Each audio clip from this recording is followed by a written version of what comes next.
Body relax, body relax, एकदम relax. Manisha ji हमारे पास treatment लेने के लिए आई हैं, इनको 10 से 15 दिन में से बैक पेन है।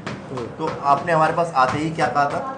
मैं पहले लेकर आया था अपने भाई को और अपने जीजा को। ठीक है। उन्होंने 3 दिन का ट्रीटमेंट आप देते हो, तो उनको इतना प्रॉफिट हुआ, मतलब एकदम बिल्कुल रिलैक्स फिट हो गए वो लोग। ठीक, मेरे को पता है कि अगर मैं जगह जगह दिखाऊंगा कहीं पे मेरा पैसा उठेगा। ठीक, सीधा आया यहाँ पे लेकर आया, 100 नहीं दो 1 दो, ठीक है, मेरी बहन ठीक हो जाएगी।